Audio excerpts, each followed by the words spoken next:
اب تو بس ایک ہی دھن ہے کہ مدینہ دیکھوں، اب تو بس ایک ہی دھن ہے، اب تو بس ایک ہی دھن ہے، آخری عمر میں کیا رونق دنیا دیکھوں،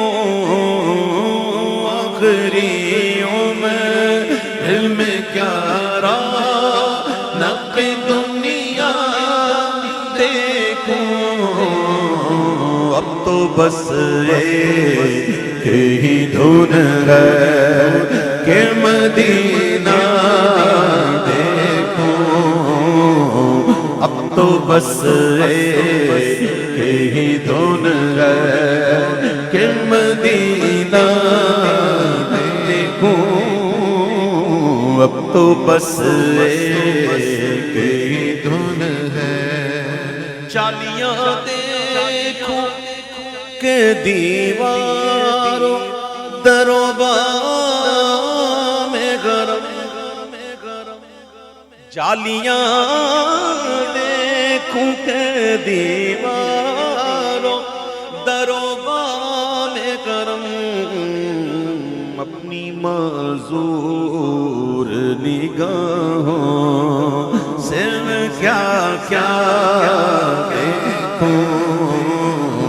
اپنی معذور نگاہوں سے میں کیا کیا دیکھوں، اب تو بس ایک ہی دھن ہے، میں کہاں ہوں یہ سمجھ لوں تو اٹھاؤں نظریں، وہاں جا کر بھی لوگ کیسی کیسی باتیں کر رہے تھے نا، وہاں دیکھا آپ نے، وہاں بھی تصویریں سیلفیاں، حاضری پہ جا رہے ہیں، اور یوں اس سے بڑی کیا بے ادبی ہوگی کہ حضور کی بارگاہ میں تیری توجہ کہیں اور،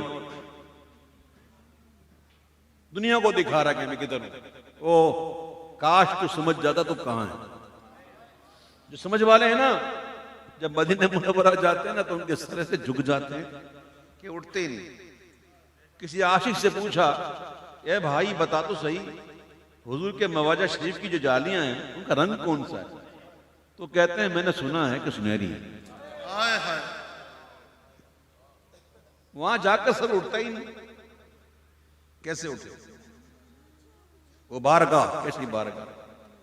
اللہ ہمیں سمجھ دے، ہم ان سیلفیوں سے نکلیں، جان چھوٹے ہماری، برباد کر دیا اس نے، اس موبائل نے تباہ کر دیا، نکلو ان چیزوں سے، تصویر سے زیادہ تصور پہ فوکس کرو، تصور ہوگا تو پھر تصور ہے تو پھر آنکھیں بند ہو، دل کے آئینے میں ہے تصویر یار، جب ذرا گردن جھکائی دیکھ لی، اللہ مجھے بھی نصیب کرے، آپ کو نصیب کرے، اللہ کا شکر ہے مجھے تو یہ شوق نہیں ہے کہ وہاں جا کر بھی میں ایسی حرکت کروں، آئے ہائے ہائے کیا بات کر کے شاعر، کہ میں کہاں ہوں یہ سمجھ لوں تو اٹھاؤں نظریں، ارے دل جو سنبھلے تو میں پھر جانب خضرا دیکھوں،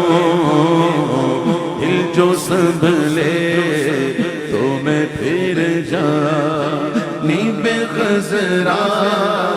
دیکھوں، اب تو بس ایک ہی دھن ہے۔ لکھنے والے شاعر نابینا شاعر ہیں، وہ کہتے ہیں کہ میرے مولا میری آنکھوں میں بصیرت دے دے، میرے مولا میری آنکھوں میں بصیرت دے دے، تاکہ اس بار میں جی بھر کے مدینہ دیکھوں، تاکہ اس بات میں رج رج کے مدینہ دیکھوں، اب تو بس ایک ہی دھن ہے۔ کاش اقبال یوں ہی عمر بسر ہو میں، کاش اقبال یوں ہی عمر بسر ہو میری، صبح کعبے میں تو پھر شام کو طیبہ دیکھوں،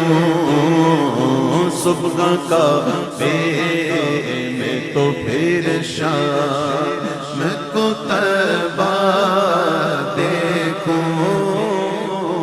اب تو بس